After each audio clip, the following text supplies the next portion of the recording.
Halo, eee, semoga semuanya sehat-sehat semua ya. Eee, oke, pada kesempatan, siang hari ini, pada kesempatan kali ini, saya akan, berbagi, eee, mengenai tugas, mata kuliah saya, mengenai dampak kerusakan lingkungan akibat penambangan pasir. Ini case study-nya adalah kegiatan penambangan pasir di Desa Keningar, daerah kawasan Gunung Merapi. Nama saya sendiri Caturina Prasetyo. Saya merupakan salah satu mahasiswa program Pascasarjana PSDAL Universitas Lambung Mangkurat tahun 2024. Oke, langsung saja. Yang pertama pendahuluan. Industri pertambangan merupakan devisa yang eh, dapat menyerap lapangan pekerjaan dan dapat berkontribusi terhadap pendapatan asli daerah dengan sangat sangat tinggi. Akan tetapi di balik itu semua ada dampak negatifnya juga, yaitu penambangan atau dalam hal ini penambangan pasir dapat merusak lingkungan, terutama jika dilakukan dengan tanpa izin yang resmi ataupun secara ilegal. Kemudian eh, dampak negatif ini juga dapat menimbulkan masalah utama, yaitu berupa degradasi dan erosi tanah yang terjadi akibat penambangan yang tidak memperhatikan prinsip-prinsip konservasi ataupun keberlanjutan. Proses erosi, yang pertama adalah proses erosi, yaitu pengangkutan tanah dari tempat tinggi ke tempat yang lebih rendah akibat dari air, angin, ataupun gravitasi. Tahapan erosi terbagi menjadi 3 tahapan. Yang pertama ada pelepasan, pengangkutan, dan juga pengendapan. Faktor penyebab terjadinya erosi dapat dipengaruhi beberapa faktor, terutama faktor iklim, tanah, topografi, vegetasi, dan juga aktivitas dari manusia itu sendiri. Adapun metode penelitian, lokasi penelitian pada jurnal ini adalah dilakukan di penambangan pasir milik dari CV Mitra Karya yang terletak di Desa Keningar, Kecamatan Dukun, Kabupaten Magelang. Untuk jenis data, data yang digunakan dalam penelitian ini adalah terdiri dari data primer yang diperoleh melalui wawancara dan observasi, serta data sekunder yang mencakup pustaka, peta, dan juga laporan dari instansi terkait. Kemudian rumus erosi yang digunakan pada penelitian ini adalah perhitungan laju erosi digunakan dengan menggunakan rumus USLE, yaitu Universal Soil Loss Equation, yang dikembangkan oleh Wichmeyer et al. Pada tahun 1965. Hasil dan pembahasan. Erosi di Desa Keningar. Tingginya erosi mengurangi kemampuan lahan dalam menampung air, sehingga erosi yang terjadi ini menyebabkan perubahan pada struktur tanah itu sendiri karena mengurangi daya serap air. Kemudian penurunan kapasitas infiltrasi, yaitu kondisi di mana tanah kehilangan kemampuan untuk menyerap air.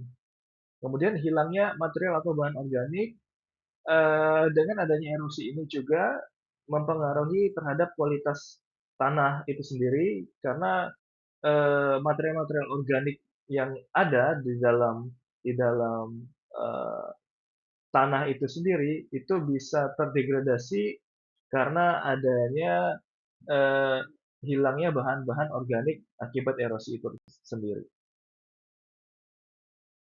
Eh, Kemudian pengetahuan masyarakat. Yang pertama mengenai pentingnya pelestarian lingkungan. Itu dalam studi ini mayoritas masyarakat memahami akan pentingnya pelestarian lingkungan. Kemudian yang kedua adalah ketergantungan pada lahan. Masyarakat pedesaan memiliki tingkat ketergantungan yang tinggi pada lahan, namun juga menyadari bahwa eksploitasi yang berlebihan dapat merusak lingkungan.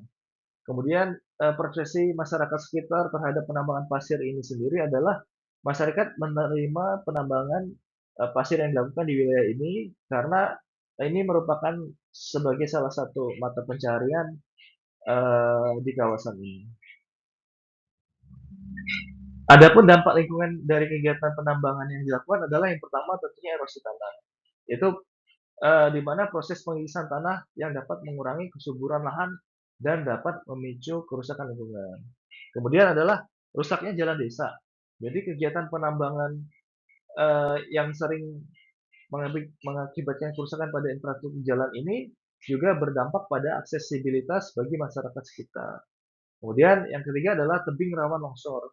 Kondisi tebing yang tidak stabil ini akibat penambangan dapat meningkatkan risiko longsor dan membahayakan keselamatan penduduk yang ada di sekitar lokasi penambangan pasir ini. Yang keempat adalah penyerapan tenaga kerja. Kegiatan penambangan menciptakan lapangan pekerjaan bagi masyarakat setempat dan juga berkontribusi pada peningkatan ekonomi masyarakat sekitar juga. Kemudian yang kelima adalah pendapatan bagi pemilik tanah. Pemilik tanah dapat memperoleh pendapatan dari sewa ataupun penjualan tanah untuk kegiatan penambangan tersebut. Akan tetapi ada juga potensi konflik sosial dan kekhawatiran mengenai bahaya bencana longsor itu sendiri. Adanya potensi konflik antara penambang dan masyarakat lokal serta eh, kekhawatiran akibat bencana longsor ini dapat menimbulkan ketegangan sosial dan sewaktu-waktu dapat terjadi tanpa bisa diprediksi. Adapun permasalahannya ini adalah masalah regulasi. Yang pertama adalah penerapan regulasi.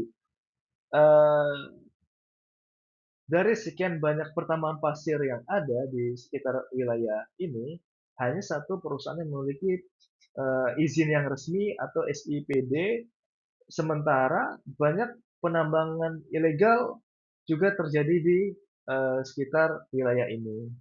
Kemudian permasalahan internal pemerintah, adanya kurang koordinasi antar lembaga serta terbatasnya anggaran dan sarana operasional ini juga menjadi kendala eh, untuk meningkatkan eh, untuk meningkatkan terkait penegakan hukum itu sendiri terkait penambangan-penambangan ilegal ini. Simpulnya adalah total dugaan erosi di lokasi penambangan mencapai 8.766.076 ton per tahun. Kemudian tingkat bahaya erosi di lokasi ini tergolong moderat dan ringan. Kemudian erosi terjadi karena penambangan yang tidak memperhatikan konservasi dan kondisi geografis dari kawasan itu sendiri. Kemudian dampak fisik meliputi yaitu longsor, kerusakan jalan, dan juga penurunan debit air pada kawasan ini. Untuk dampak lingkungan dan sosial ekonomi, dampak sosial ekonomi termasuk penyerapan tenaga kerja, pendapatan bagi pemilik tanah, dan juga ada potensi konflik sosial juga di dalamnya. Kemudian untuk tujuan model pengelolaan lingkungan adalah untuk mengatasi kerusakan lingkungan, mengendalikan erosi, dan meningkatkan kesejahteraan masyarakat di wilayah sekitar.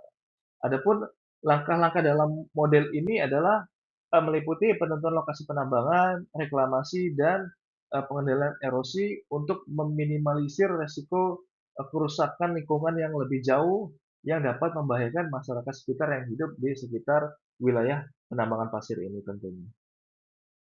Rekomendasi rekomendasi perencanaan pengelolaan lingkungan. Yang pertama adalah pengelolaan berbasis partisipatif dan kolaboratif, yaitu mengutamakan keterlibatan semua elemen masyarakat dan perusahaan, semua lapisan dalam pengelolaan lingkungan yang ada di sekitar lokasi penambangan pasir ini. Kemudian adanya transparansi dan akuntabilitas dalam operasional dan kebijakan. Ini dapat menjamin bahwa semua tindakan keputusan dapat secara legal dipertanggungjawabkan.